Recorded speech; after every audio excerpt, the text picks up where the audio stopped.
Well, okay, going to flash back a minute here. It's the second half. It's 2-2. Suddenly you've got a brand new game on your hands. Did you think that such a quick response from your team was coming as it did from Oliver right there? That's kind of been our MO for the past couple of years, is really, with Oliver and Alex, these guys don't like going down. And when we go down, they like to recover quick. And we've been down before like this 2-1, 3-2. And typically, our guys dig deep, find a way, and push it in. We never know. Charlotte played amazing defense today. They made us work for it. And, luckily, we found a gap in the middle. We had a quick push, and Oliver's got a leg, and he put it in.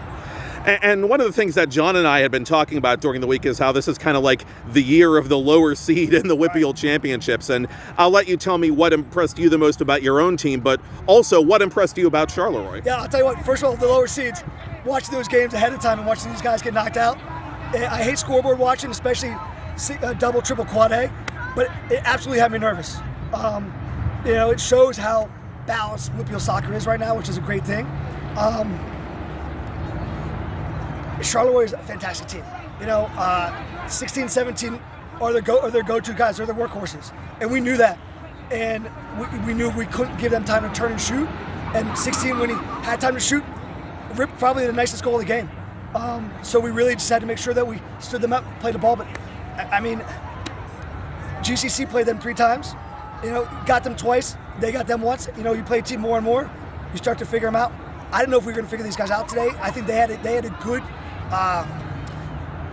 good style play against us, and I think the bounces went our way a couple times, and we just had the extra push. So much has to go your way just to get back to the championship game, let alone win back-to-back. What went your way this year, and in what way did your team make its own fortunes, so to speak? I think it starts with the tournament we do at the beginning of the year at Pine Richland. Playing against those bigger quad A schools helps our mindset. It gives us an idea of where we are. We only lost to NA 1-0, and then beating Penn Trafford. It gives us a good idea. All right, here's where we are. Here's our measuring stick. I think our turning point, honestly, was when we lost to Springdale. We had a couple guys out due to injury, but that's no excuse. We played our worst game probably in 4 years, and we just had a little bit of come to Jesus moment and said we've got to reinvent ourselves, recommit ourselves, and I think since then we've really had a good push. And to your point, they're enjoying this now, obviously, and obviously it's part of your job to kind of pull them back and ground them going into states.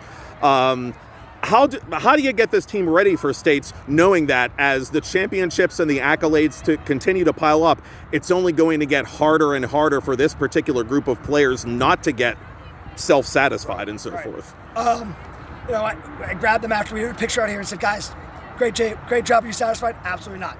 Right, just the same things last year. Are we done? Absolutely not. So they're saying the same things. Now we got to put our words and feet together and go to work. Give them the day off tomorrow, let their bodies recover. Sunday, Monday, we're back at it.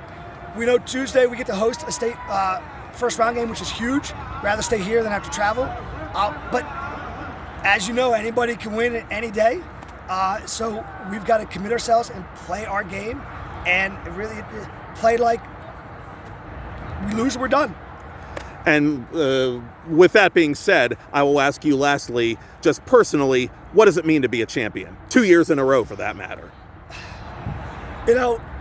Taking over this team, this is my 20th year as the head coach, and having 13, 14 players show up, and now all of a sudden I'm at 47. Wow. These guys work, and they're committed, and they want to be here, and they're champions because of that. They put in the work. They do long school days, and then we ask a lot of them for 2 hours of practice. We bust up to our practices. These guys, their days are long. To be a champion, it means the boys are doing something right, and I'm just trying to ride their coattails. Absolutely. Thanks.